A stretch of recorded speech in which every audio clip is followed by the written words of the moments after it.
Episode 14. Why should you know 2 languages? Hello everybody, welcome back to another episode of CheckMark English. I'm Mark and this is my intermediate level English podcast. It's the middle of November right now, with Christmas break approaching quickly. Here in Canada and the United States, the school semester ends before Christmas break, meaning final exams are coming up soon. If you're currently in school, I wish you best of luck on your exams. If you're studying English as a second language, I hope this podcast has been helpful for you so far. Today, I want to talk about second languages and the advantages of being bilingual. Bilingual means you are able to speak 2 languages. Believe it or not, in most places in Canada and the United States, people speak only English. I want to talk more about that and compare it with other countries, particularly with European countries. Before we get started, I want to ask you guys, when do you listen to this podcast? Do you listen when you're driving, going to school, cleaning the house, going for a walk?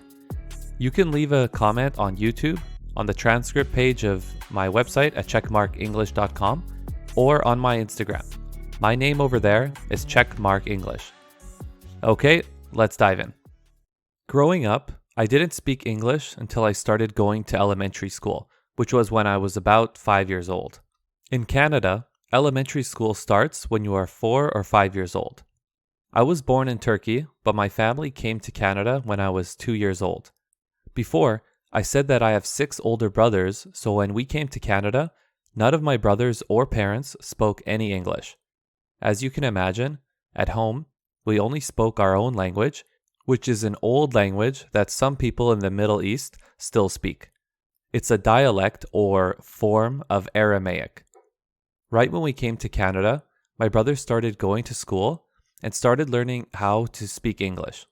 It was really challenging for my older brothers because everybody spoke English at school and they couldn't understand at all.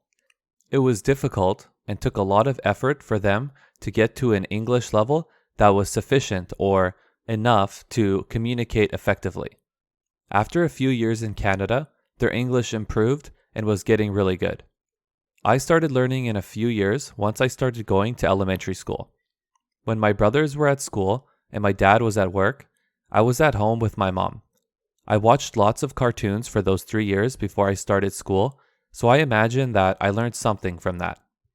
After we went to school for many years and improved our English dramatically, we started speaking English with each other and stopped speaking our mother tongue for the most part, except for when speaking with our parents.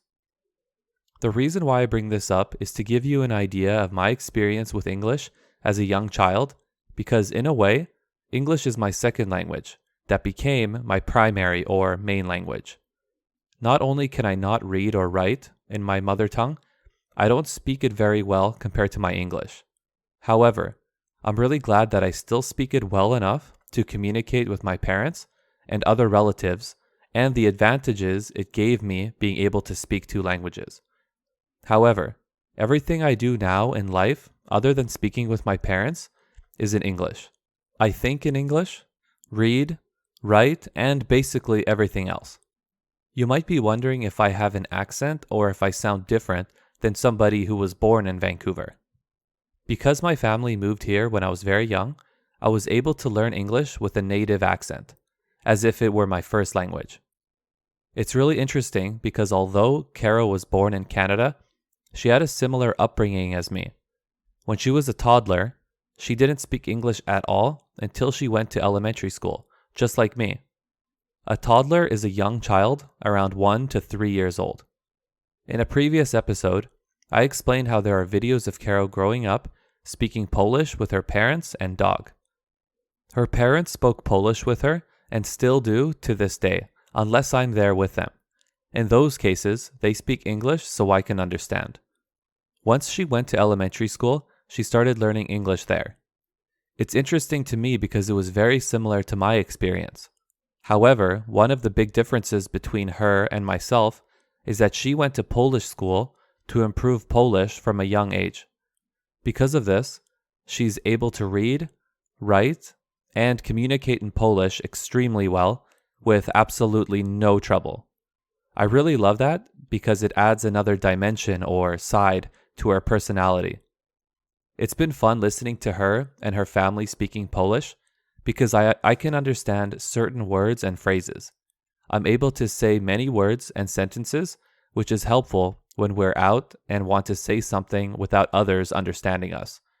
I've improved my Polish quite a bit over the last 7 years that we've been together. I want to get even better, but to be honest, my wife isn't a great teacher. However, she did buy me Polish lessons for my birthday, so at least she's trying to help me learn. Caro says that she sometimes feels like she has a different personality when she's speaking in Polish.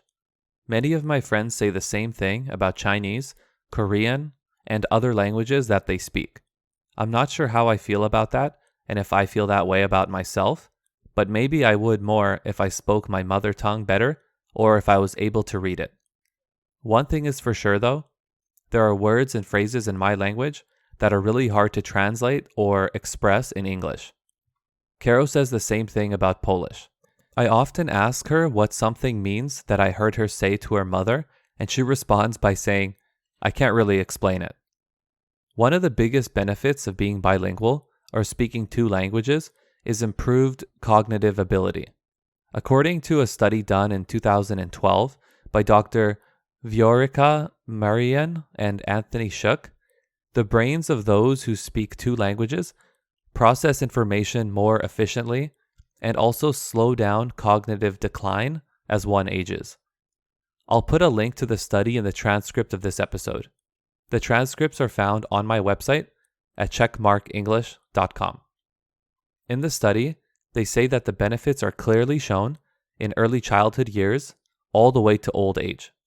What's even more interesting and exciting is that these benefits are for both people who were raised bilingual and for those who learned a second language later in life. This is great news for those trying to learn English or any other language. Some of the advantages include better memory, problem-solving skills, and even creativity. I definitely feel like my memory has improved since learning and practicing languages. There are lots of vocabulary, grammar rules, and verb conjugations that you repeat and force your brain to remember. I truly believe that it also helps you in other areas of life where memory is important. When it comes to problem solving and creativity, they are greatly improved when you learn another language. Imagine this. You have to express or explain yourself in a language that you're learning. You can only use the vocabulary that you know. So you have to think about what you want to say and then come up with the words that you know in the other language. It's like solving a problem or putting a puzzle together to get your ideas out. It requires lots of creativity. It might not sound the best when you actually say what you wanted, but if the person you are speaking to understands the general point you are trying to make, then it's a huge success. There are times when I'm trying to say something in Polish to Caro in public so other people don't understand, and she completely understands me, even though I said it using unconventional words because my vocabulary is limited. When it comes to learning English especially, it allows you to have a universal language that most places in the world speak. This is one of the greatest benefits of all. If you are somebody who likes traveling, you know how important English is. Perhaps this is the reason you started learning English in the first place. For those of you who don't travel or haven't started traveling yet, you'll soon see how important and useful the English language is. When you're in any place where you don't speak their native language, your first instinct or impulse is to start speaking in English. And most of the time, somebody will understand you. If you're at an airport, hotel, or any other busy place that lots of people go to, you can be sure that there will be many people who speak English well. When I was in Cuba and Mexico, almost everybody we saw could speak or at least understand it. Not only that, signs in airports, streets, hotels, and many other places will be written in English as well. This is true in lots of countries all over the world. This is because it's recognized as the global language by many people. In previous episodes, I said how I've been learning Spanish for a few years. One of the most surprising things about learning Spanish is how I improved my English. I was surprised at how many words in Spanish are also English words that I didn't know or that I knew but never really used. It also helped me identify or notice patterns that I didn't know were there in English. If your native language is Spanish, French, or any of the other Romance languages, I believe you know what I'm talking about. Learning Spanish also helped me learn a lot about Mexican and Spanish culture. I started listening to their music, watching their TV shows, and started cooking traditional Spanish and Mexican dishes. Through language and food, you can learn a lot about a country and its culture. I believe this is one of the greatest things about learning languages. You get exposed to other cultures, which gives you a broader perspective or view on the world. Looking back on it now, learning Spanish was one of the best things I've done. Next year, I'm planning on going to Europe for the first time with my wife, and Spain is at the top of our list of countries to go to. I talked before about how my wife has been to Europe many times, and one thing she tells me is that most people speak at least 2 languages. I thought that was really interesting because it's not like that here in Canada. What I want to do now is compare Europe with Canada and the United States when it comes to languages. In Europe, it's very common for people to learn and know multiple languages. One of the biggest reasons why this is true is because of the closeness of so many different countries. For example, Austria is surrounded by Italy, Slovenia, Hungary, Slovakia, Czech Republic, Germany, and Switzerland. This close proximity of countries is part of the reason learning multiple languages is normal. Compare that with the United States or Canada. Canada has the United States south of it, and that's it. The United States has Canada to the north and Mexico to the south. Many people in the United States speak Spanish, but the overwhelming majority of people in the US speak only English. According to a census.gov article from September 1st, 2022, 78% of Americans speak English only.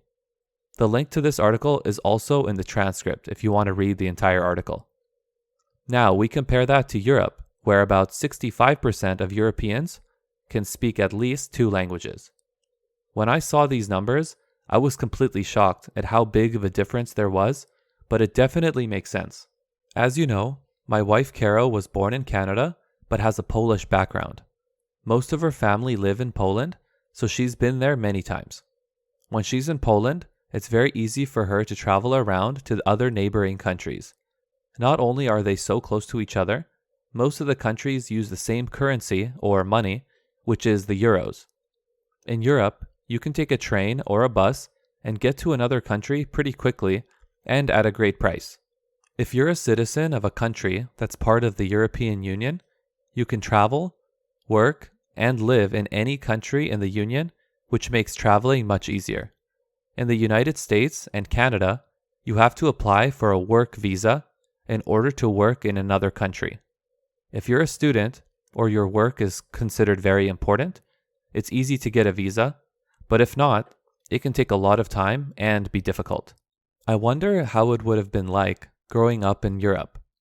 In Canada, French is an official language, but most people don't speak it. There's a province in Canada called Quebec, where nearly all of the French-speaking Canadians live. Remember that Canada is north of the United States? This means that the closest country that speaks another language is several hours away by airplane. That country is Mexico. Not only does speaking another language make your brain stronger in various ways, it also gives you more opportunities. There's an increased demand in the workplace for people who speak multiple languages, even here in Canada and the United States. With the increase in multiculturalism and immigration, companies notice when somebody speaks more than just English. According to an article by the Financial Post in 2021, they estimate that people who are bilingual make about 5 to 20% more than people who only speak one language. I'll put a link to that article in the transcript as well. It's hard to say exactly how much financial benefit there is being bilingual, but no matter how you look at it, there isn't a disadvantage. I want to say one last point before I end this episode. When you learn a second language, it's much easier to learn a third. The skills you developed for remembering grammar and identifying patterns will make learning a third language a lot faster. I definitely noticed this when trying to learn Polish after Spanish. Thanks again for listening, and I hope this episode has been fun and motivating for you. It might have sounded like I was exaggerating earlier, but I truly think that learning Spanish was one of the best decisions I made in my life. If you think you're having a hard time improving, that's perfectly normal. You just have to continue and not get discouraged. If you have any questions or need help, send me a message on Instagram. My Instagram name is CheckMark English, all one word. I'll respond as quickly as I can. In the next few weeks, I'll be trying something different and new with my podcast. I'll let you know about that soon. If you liked this episode, please leave me a rating on Spotify, Apple Podcasts, or wherever you're listening to this. Thanks again, and take care.